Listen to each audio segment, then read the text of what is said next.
Hey, folks, it's Lindsey Housen with SPS back in the building for another SPS Edge Show. For what I understand, it's going to be just me solo dolo tonight. Terry, young man, is doing some great things. He's traveling right now. He's out of state at a conference.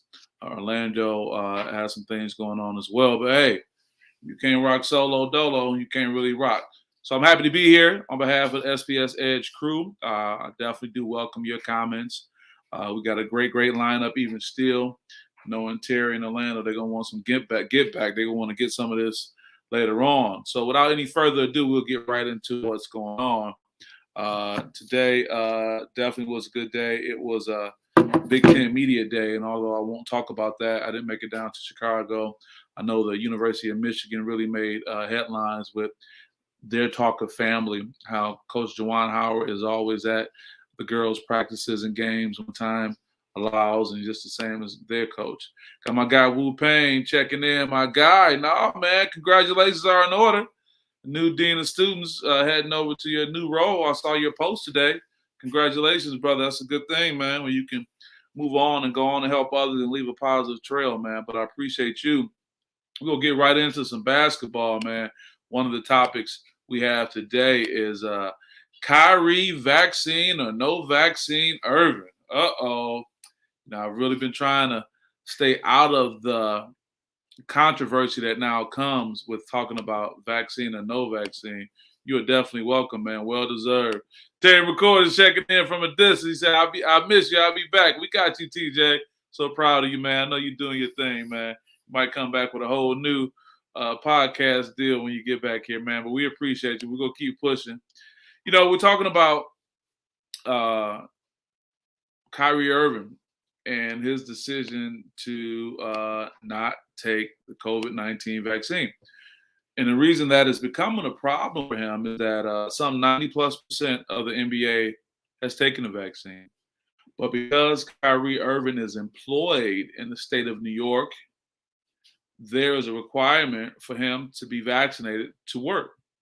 Same thing as the state of California, which is why Andrew Wiggins for so long was holding out. But Kyrie, it seems, has still been holding out. Also, the the Brooklyn Nets, show you how old I am. The Brooklyn Nets have reported they are expecting to have a season that Kyrie may not even play. So clearly, the communication they're getting from him is that he is not going to take the vaccine. And with that, he's going to be severely impacted by that. Now, here's a controversy. You know, as you guys may have seen on my post recently, my guy Ryan B. Love, one of my, political warriors. We were out here in the political world. He still is. Me, not so much. But the controversy comes to what side are you on with this? Now, trying to be as objective as possible, the reality is that it's been proven time and time again and supported by the Supreme Court that your employer, that's right, the one who pays you money for your living that you make, your employer has the right to decide if you need to be vaccinated or not. Just recently, one of the health systems here in Michigan let go some 600 individuals who were not vaccinated. So, regardless of how you feel about it, the reality is that the vast majority of us are not off the grid. And what do I mean by that? We are connected to society through technology. We are connected through society through the official and unofficial laws. I mean, hell, we stop at stop signs. We do all these things. And Kyrie is in that position. Now, maybe the wealth he's accumulated from playing basketball puts him in a position that he could take that time off, look at not playing and whatever may happen, and feels that he's at peace. I just think that Kyrie has had so many different views, and to some degree, really challenge people, because it seems like, in my view, sometimes he's an opportunist when it comes down to opportunities. He's the vice president of the NBA Players Association. There's been times in the past, I'm not trying to stay on the past, I'm trying to build a case that he's made decisions that were contrary to the direction that the Players Association was going in, and didn't even notify them. And he's a leader in that. So I'm just curious, to those who are listening in who may have a comment or two, because it's just me for the most part, what your thoughts are on Kyrie not taking the vaccine. I know it's a very, very, potentially controversial discussion. I want to thank Brandon Earl. You checked in before. You checking in again. Kyrie Irving don't want to work to me. He don't want to work. Oh, see, I'm glad you got that going, Brandon. I remember you checked in with us before. You made some excellent comments just like now. I wonder if Kyrie is using this as his opportunity to be out. If he's using his opportunity to transition out. And I know Aaron Mays is on deck. He has a great comment. I want to get to that too. But Brandon, I just wonder if Kyrie realized that once he left Cleveland, that although he hit the big shot, helped them win that championship in Cleveland, his career just has not really been complete superstar status. He left Cleveland, went to the Celtics. He, in my opinion, talked bad about his former coach in Cleveland, Ty Lue, saying, he's kind of giving a backhand, slap to him regarding his intelligence. He gets over there with Brad Stevens. They can't make anything work. And now he's over here. And I think that Kyrie doesn't like being overshadowed by other real superstars, as well. So he don't want to work to me. You're right. You don't want to get that bread. What that guy Aaron Mays says, Aaron, brother, extended brother of the podcast, he said Kyrie has become a distraction. He does not love the game. I think he's bigger than the team. Yeah, man. I just think that when Kyrie was in Cleveland in particular, or even every time he's with another superstar, he's waiting for his time. It's always a bridesmaid, never a bride. He has to stand in the shadow of KD. He stood in the shadow of LeBron James. And I don't care what you say, man. If there's a press event or some type of fan experience, they're going to go to those other individuals first, and who knows what impact. So maybe he's trying to do this to do something different, to get a different kind of opinion. Brandon also says, what should the Nets do with Kyrie? Well, they're planning on not expecting him to play home games. But, they probably want to get rid of him, but it's the money, man.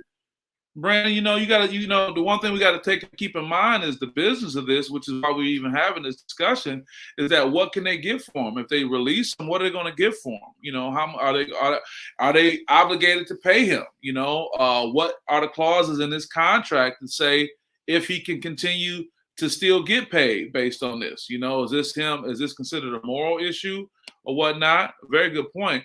Aaron says he had his chance to be the man in Cleveland when LeBron left and it didn't succeed. Excellent point, Aaron. Excellent point. You're always on point.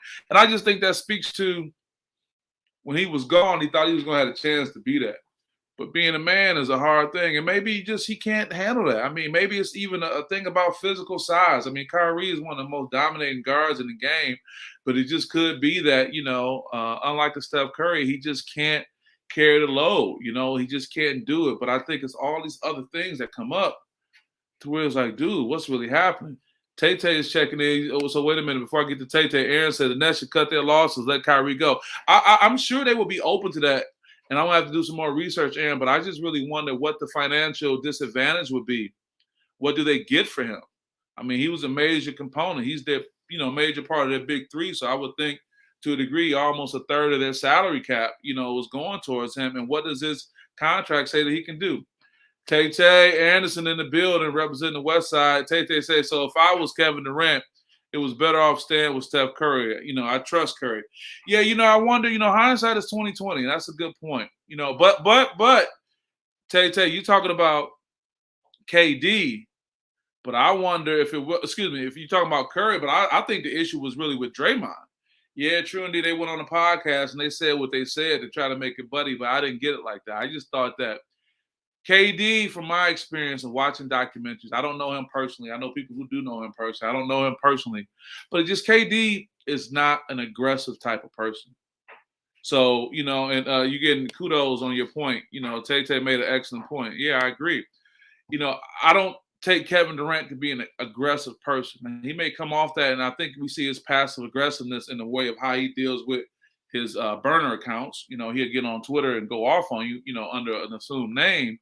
But I just don't think that he is aggressive and he wants conflict. Some people want to be away from that no matter what. Thank you for staying with us, Brandon said, but the problem is Kyrie Irving has threatened to retire, so teams are scared. See, that's the thing, man. I think Kyrie is looking for out. If what happens is, who knows, he could be hurt too. If he said, okay, y'all not going to let me play, well, then I just won't play. And then he think there's going to be some social justice support around what he's doing. But in my view, I think Kyrie can be a little out of touch when it comes to that. Tay comes on and says, "Hey, to the Nets to be with Kyrie." I'm what he's saying. It just may be tough them dealing with that because I know they just do not want to lose their financial commitment that they made to him. On top of just who do they get right now? Preseason's upon us. Who are they going to get? Can they actually put him on the trading block and get something? Hell, they may need to go after Ben Simmons after all this. Maybe Ben needs to come around these other, the KD lifestyle of being a champion and be welcome. But maybe Brooklyn is too close to Philly. Maybe he wants to go on the West Coast. I don't know, but it'd be interesting to see, guys. I just know that in today's day and age, I never say go along and get along. But in this particular case, no matter how you feel about COVID, it's really one, if you're going to be employed by someone, if you're not independently wealthy, there's going to be some rules you got to abide by. I don't care what it is.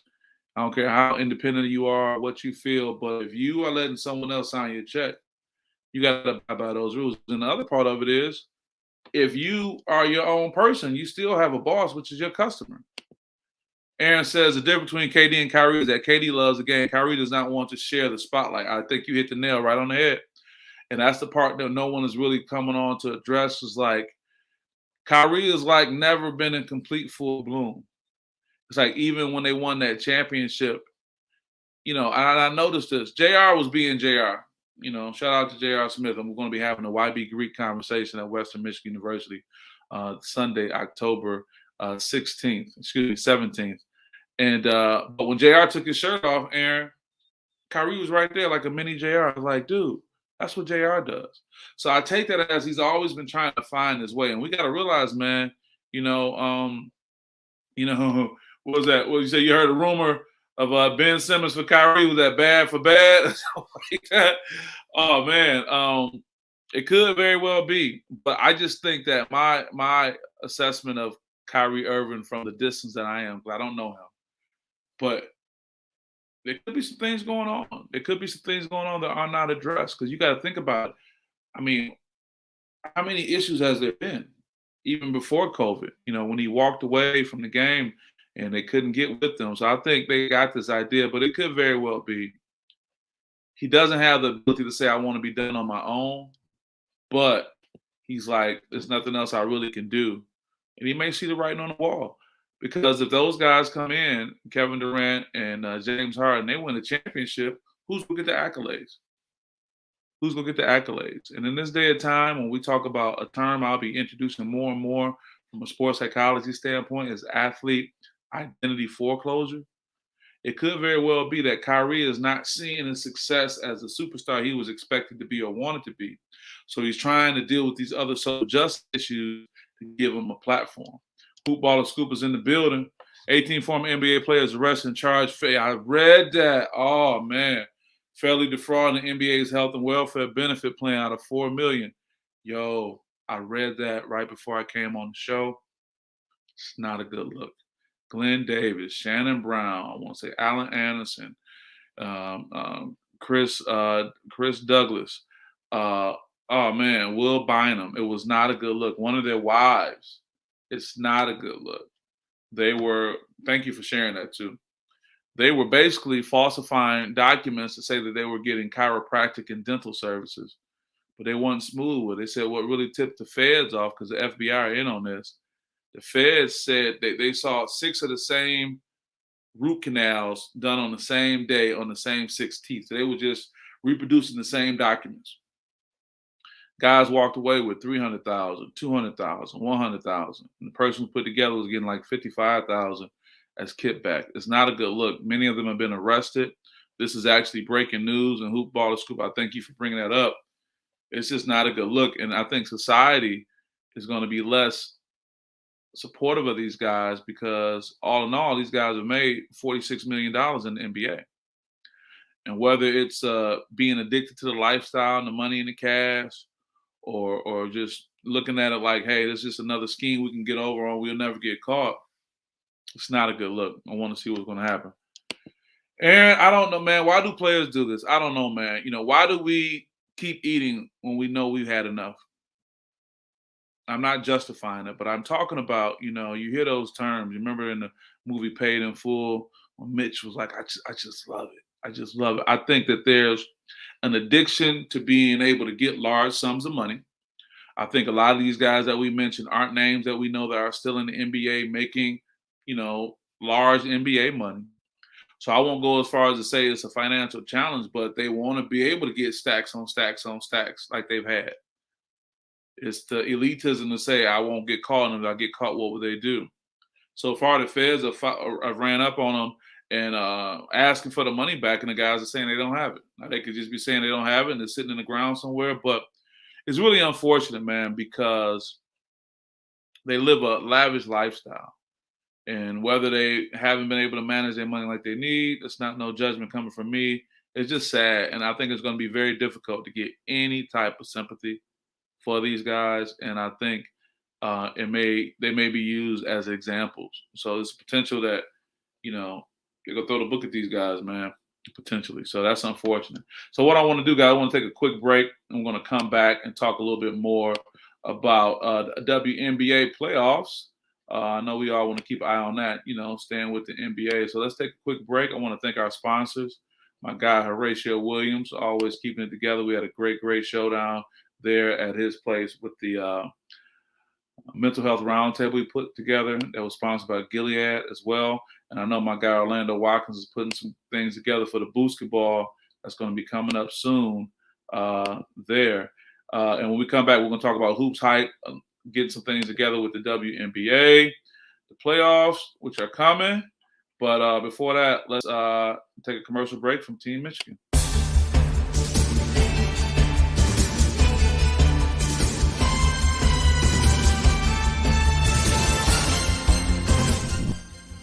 Breaking news! Team Michigan Basketball is presenting a series of basketball tournaments at Grand Traverse Resort and Spa.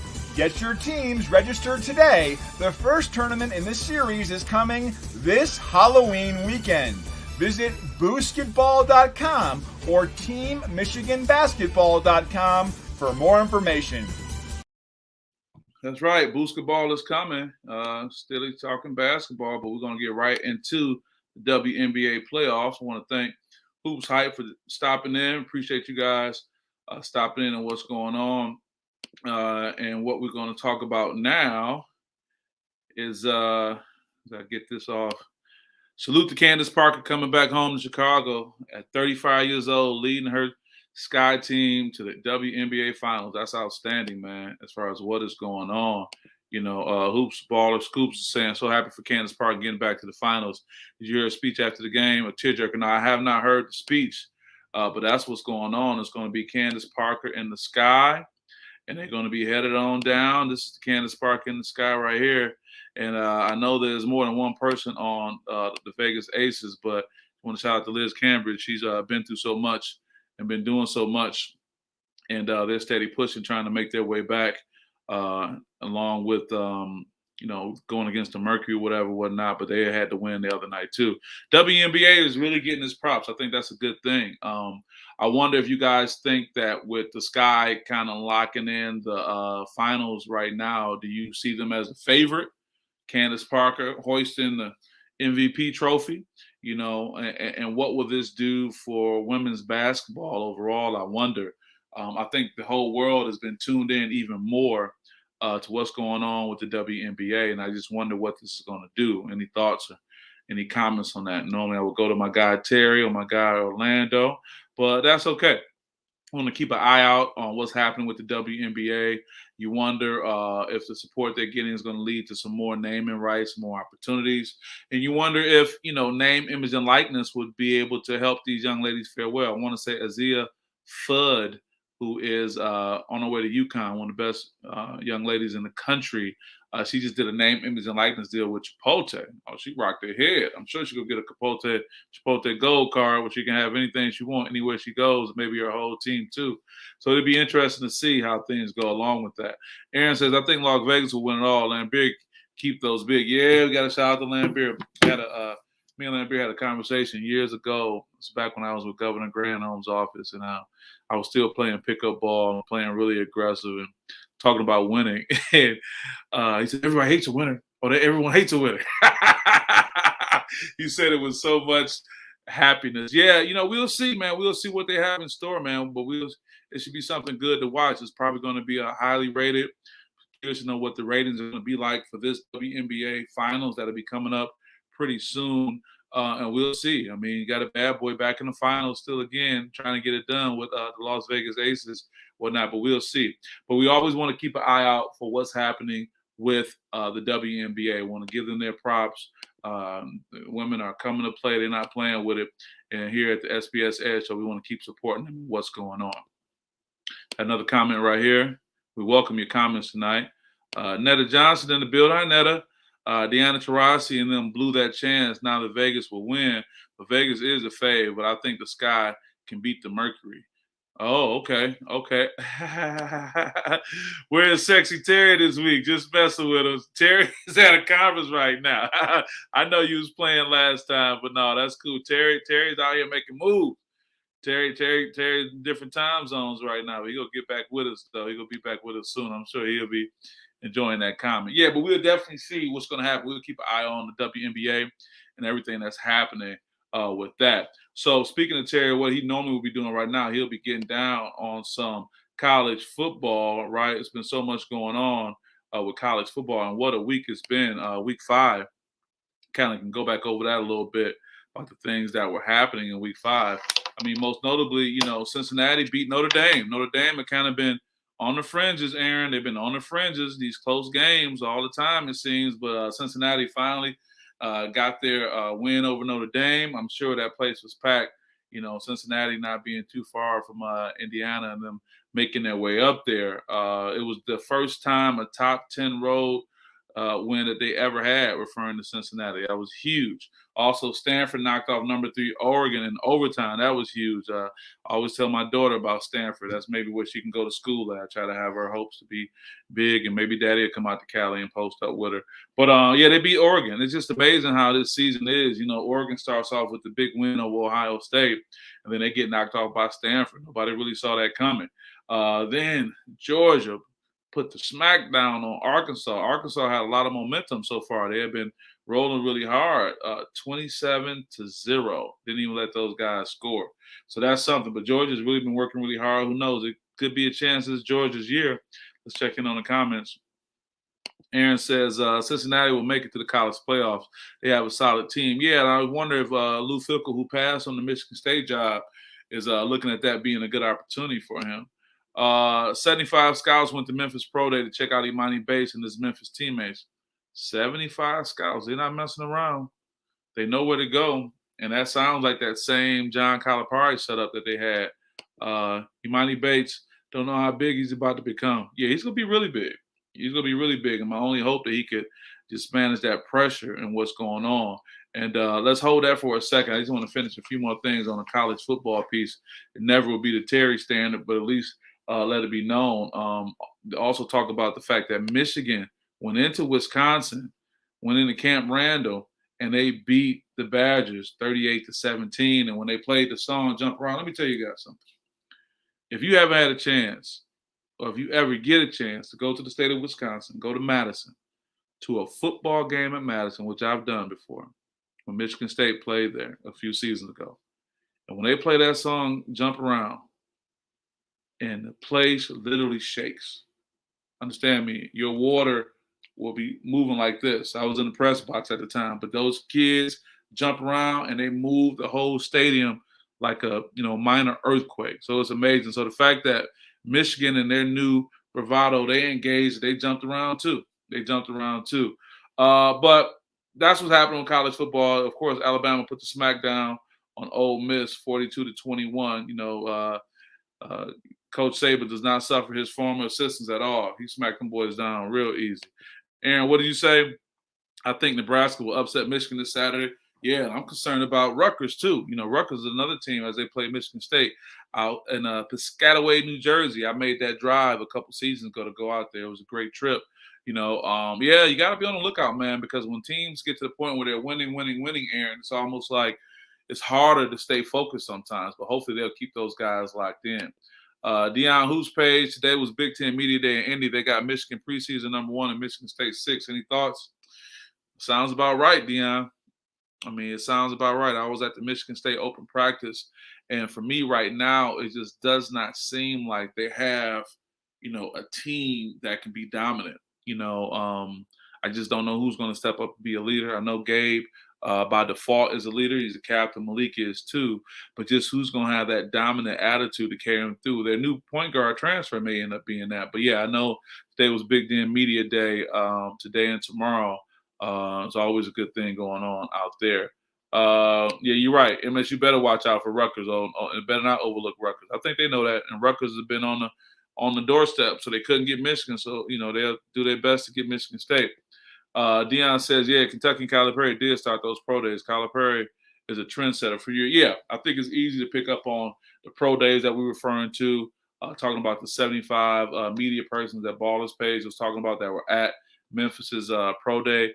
Because, that's what they're in for. I mean, these relationships, Penny Hardaway got more contacts in the NBA than NCAA probably, and Larry Brown, Rasheed Wallace. So it's nothing to say this is what we go do, this is how we go set it up. So it'll definitely be something to see what's happening with these guys, But, more and more as we get more into the season and things like name, image, and likeness are coming along, and I'm just seeing all these things, I get a little bit of concern. Shout out to my guy, Kevin Marshall, Coach Kevin Marshall with the Bearcats up in Bridgeport in the Saginaw area. He's looking at putting a mental health piece together. And I think that's really important because, even when we see these pro players that even when their career is done, some of them are still scheming and doing things. And you wonder, is it to put food on the table? Probably not. Is it to stunt with the newest whip? Potentially. But it's definitely not for the health benefits they claim they're trying to get. So with all these pro days, Baller's page, with all these other things going on, I just really hope that our young people can really focus on what their new identity is going to be, because it's only 300 spots in the NBA. And everybody can't go overseas. And what people fail to realize that playing overseas is different levels to that too, as my guy Dennis Reed would say, levels. So I just really hope that as these guys are getting ready to get their season started, as these young ladies are getting their season started, that people can really think about, what their identity is. And here's what I like to say to teams. It's a chance that this can be the last level that you play, whether it's high school, collegiate, or just, having a short pro career. And why I'm not saying that to make a person feel bad, I'm saying that to say all the more reason to give it your all right now. Because so many times we take for granted that we'll be able to play and be able to play longer, and not knowing that things like injury and COVID or anything can happen and shut that down. So you're only hoping people will do that. So we're going to keep moving along, guys. I want to appreciate all my hoopers for dropping in and sharing the information. We did a college recap, but got to get a little spicy for a second, huh? Spice it up a little bit. Oh, boy, we're talking about Irving.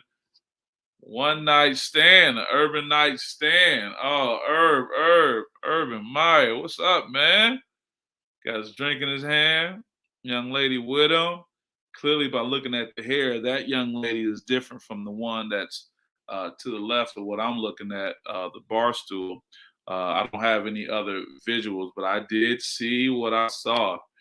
Who's this right here? So before they're going back there. So who will play point? Walker or Hoger? I don't know, man. I saw Walker in practice, Dion, and I just saw him being a little bit more dominant on the ball. I just saw him being a little bit more aggressive. I saw him having a little bit more presence, if you will, to take on that leadership role. And, it's on play, man. It's not about what you did last year. It's like, what can you do right now? And to Aaron's point, the student athletes must concentrate on the books as well. You're right, because they're thinking just because they hoop, they're going to be okay with that. So speaking of that, somebody who's been dealing with student athletes, you talk about Urban Meyer. I don't know what to say, man. He didn't get fired. He's not going to get fired.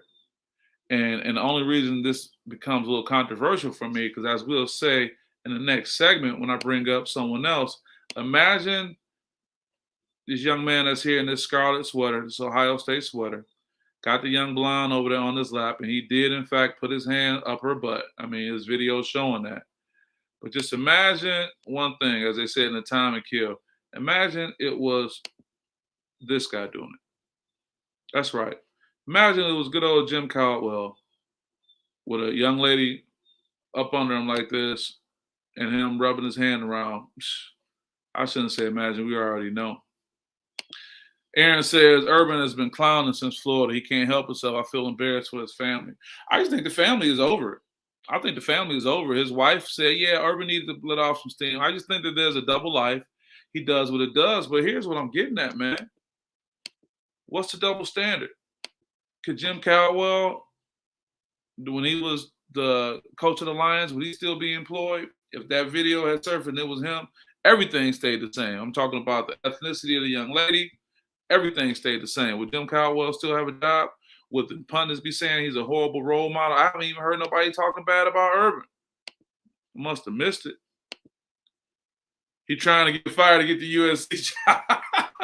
but here's the thing, Rob. I want to welcome Rob Wilson to the show. But here's the thing, Rob. You would still think in a progressive state like California, there'd be feminist activists out front saying no, that you can't just go. I thought about that. Somebody said he probably hired somebody, to show that. But and then on top of that, he's losing. He hasn't won a game yet. So I think that we're so caught into double standards, Rod, that we look at Urban and we say, oh, like Aaron said, that's Urban being Urban. But it's just like he's allowed to be able to be like that. If the Jags were a 4-0, would the media really care? Hey, no.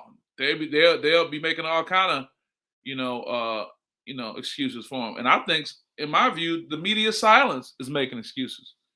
What happened to this journalistic integrity where they go after him and call it what they need to call it? And what you say, Aaron, we know for a fact that any minority coach would have been fired. That's my point, man. I mean, I know it's kind of exhaustive when we talk about that. That's when you have somebody say, oh, we got to bring race into it. Yeah. If it was me, Aaron, Terry McCord, Terry, you wouldn't do that. You're a happily married man. I know. Rod, you wouldn't do it either. But if it was any of us, they'll be talking about how much of a horrible role model we are for these young athletes. Or we see why these athletes do what they do. Look at their coach. You haven't heard any of that. In my view, it's almost been radio silence as it relates to Urban Meyer's activity and behavior. And am I hating on him? No, but I just know if, like I said, if it was the man that we're going to talk about in the next segment, Jim Caldwell or any other of these black NFL coaches, they'll be talking about, oh, you the morality clause in your contract.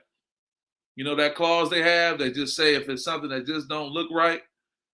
And they said that the Jaguars been having all these closed door meetings and what they go say, and Urban has to regain our trust. Shut up.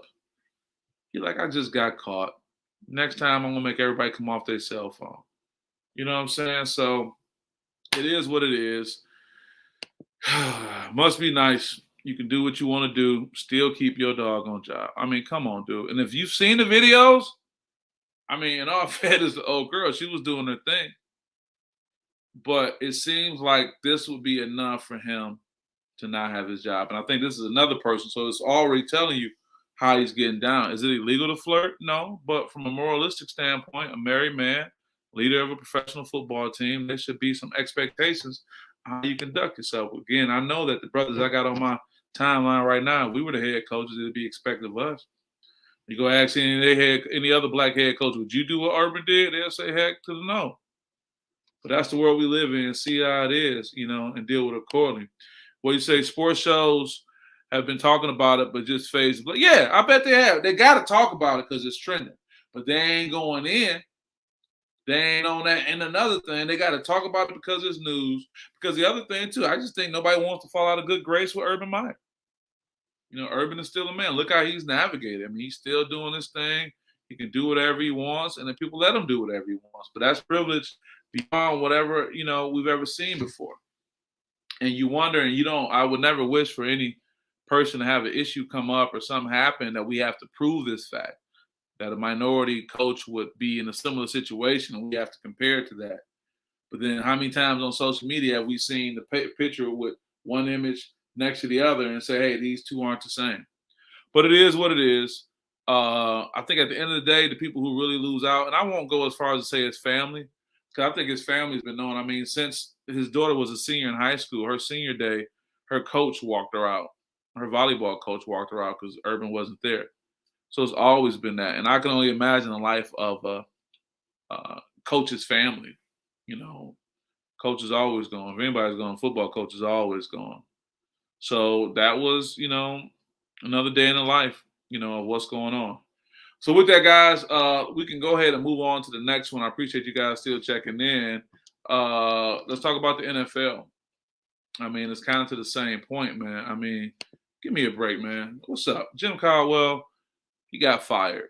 And this guy, Campbell, man, I just don't see what's going to be any different. And I know Lions fans have been saying, here we go all over again. But that's what I want to say. Here we go all over again. It's almost like, what standard do you have to set to be considered okay? And here we are. Nobody's really complaining. No one's saying off with his head. But do we really see Dan Campbell's style bringing these players in and turning things around? Lions players who've been part of these losing seasons, they're getting that feeling all over again. Is Dan Campbell and all this talk and bravado somehow is going to get these guys to better turn the corner? You almost have to take a psychological, approach when you're dealing with these guys, because you're dealing with all these things that come over us. And I wonder if the potential of Matthew Stafford having success, by leaving, is that's going to have even more of a negative impact on the Detroit Lions. I wonder that. So with that, let's take a quick break. I'll be here for a second. I want to shout out again Horatio Williams and the Horatio Williams Foundation. Appreciate Ace showing all the love and support. Gilead Science as well. And also we're going to have another commercial break from Team Michigan, talking about that basketball going up north. You know who it is, baby. And I'm here to tell you about the new youth basketball tournament in Michigan. Team Michigan basketball has done the work. It's prime time. They are PTPers, baby. Get ready for a scary good basketball tournament Halloween weekend at the venue of all venues, Baby Grand Traverse Resort. I'm talking about a diaper dandy, baby. I mean awesome with a capital A. A basketball tournament that is designed with the entire family in mind. Escape to a 900-acre northern Michigan resort just outside of Traverse City. Enjoy 54 holes of championship golf, spa, indoor-outdoor tennis, indoor water playground, fitness center, private beach club, 4 restaurants, shopping, and now basketball. I can't wait, baby! It's the stay to play that will make your day! Halloween Weekend 2021. Check it out at www.boosketball.com. Register your team soon. This one is going to fill up quickly. A basketball tournament at a resort. That's a slam, bam, jam, baby! We've been talking about basketball for some time. Just got some more information, guys, regarding the situation with Urban Meyer. The young lady, we're getting more information on her, is 24 years old, and there's a concern that she may lose her job. You about to lose your job. You may say, why? Well, they say that currently she's still employed for the media company she works for. She's 24 years old. Her mother has come out and said she worries about her emotional health and said she can't lose this job because she just bought a house. So I say all that to say, whether, a company justifies saying, hey, you were out at a club and you were dancing upon Urban Meyer, you were dancing on the Mary Matt. I mean, again, these morality clauses, this cancel culture, what anything happen. But it just, again, look at the fallout, and she will end up losing her job because they'll say it's a distraction. Everybody wants to talk about it. They say she can't go nowhere right now, and all that's going on. So again, when we make bad decisions, they don't always just affect the individual. They affect so many other people. Yeah, but with that being said, what are we going to do with the Detroit Lions, guys? What are we going to do? Is it going to be forever and a day that it just be having highest expectations when the season starts? And then when it comes down to it, all we do is reminisce on what we had. It's like in a relationship, you break up with somebody, you go back to thinking, man, I really shouldn't have did that. That was the best thing I had, probably better than what you deserve. But that's what we got going on. We won't spend too much time on it, but I do think there's some interesting dynamics going on. But you can only hope for the best. So Paige and Coach Caldwell, we'll see what happens in the near future. But I know my guy Terry McCord, Sr. is checking in because he wants to talk about top 10 running backs in the NFL. That's right. Top 10 running backs in the NFL. When I posted this earlier today, I just posted my guy BS Barry Sanders. I had a chance to golf with Barry Sanders years ago. He's a really, really nice guy. I was at a golf outing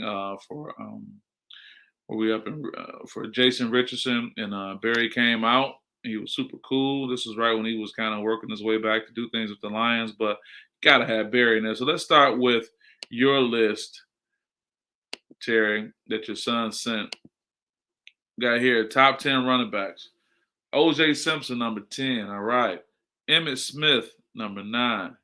Marshall Faulk, number 8. Okay. Tony Dorsett, number 7. Is that Tony Dorsett with the Jerry curl or without the Jerry curl? Make a big difference. No, I'm just joking. LaDainian Tomlinson. That's right. I was watching this story on Football Life. My bad. I meant Eric Dickerson with the Jerry curl, not Tony Dorsett. My bad. Eric Dickerson with the Jerry curl. Got AP at number 4, Adrian Peterson. My guy Barry Sanders, number 3. Walter Payton, and Jim Brown. Okay, I like that list, Terry. You there? You said the curl. Yeah, come on, man. It was different with the curl, man. It was different with the curl, for sure. I went online and I ended up pulling up what they call the top 20 running backs of all time. This is not to go against what Terry's put up. Curl, no doubt. But let's just see who's out there. And this is in no particular order. Actually, I'll go from the bottom up based on how they have it. It would be interesting who's number 1. Corey Dillon, Ricky Williams, Marshawn Lynch, Edrin James, Terrell Davis, John Riggins, Frank Gore, Curtis Martin, Franco Harris. What do you say? Wait. I was just about to say Gale Sayers. That's the name I was at, Gale Sayers. Thurman Thomas, Jerome Bettis. Shout out to the bus, Detroit's own. Marcus Allen. Again, Tony Dorsett. I was wondering about Earl Campbell. I was wondering what was going to happen with Earl Campbell. Was he going to work his way in there? O.J. Simpson, Danian Tomlinson, and the last 3, 6, 7 that posted online with the NFL. Again, I said Adrian Peterson. Oh, Adrian Peterson was mentioned by Terry. Marshall Faulk, young ED, Eric Dickerson, Walter Payton, Sweetness, Jim Brown, Emmitt Smith, and our own Barry Sanders tops the list as number 1 based on some of the internet ratings. So, yeah, it's definitely something to see who these individuals are, the top NFL running back. But Earl Campbell was such a monster, man. He would just run people over. Now, I think he suffered a great deal physically because of that, but definitely somebody who had a major impact on what was going on. Hold on for 1 second. So it'd be interesting to see any other thoughts on who the top 10 may be. I'm sure when Terry gets back in town, he's going to have something to add. Terry like to go back and remix it and speak on some other stuff with what's going on. This really won't be a long show, guys. Was without 2 of my guys, so just imagine everything I said for 43 minutes. If we had 2 other people adding that, how we get down. But I want to look at these other comments. That list was solid, but I would take Adrian Peterson out. Yeah, I mean, but his numbers though, Aaron, his numbers. His rushing numbers have been so high over the past, and I wonder if sometimes we get jaded by people's behavior. Compared to that. But AP is strong. But I was thinking more of an Earl Campbell worked in there somewhere. I agree with Gale Sayers. Jim Brown, you can't go wrong with that. It's just really a tough way. I guess, a really good question would be who are the top 5 NFL running backs of all time? Really to break it down. And I guess it becomes something about criteria. But I'm sure our guy will want to get back on that, Terry, when he gets back in town, same to Orlando. Guys, we're at 45 minutes. It's been me, Solo Dolo. I am not going to beat a dead horse, but I do want to thank everyone who popped in, who shared, for this time. It was a short show, but still filled with substance. You know why? Because you guys were here. You guys are here chiming in. I really appreciate the support you guys have been giving. We plan to have the band back together again, full blast next week. So with that, this is Lindsey Hudson with SPS and the SPS Edge Show. See you guys next time. Thanks for support.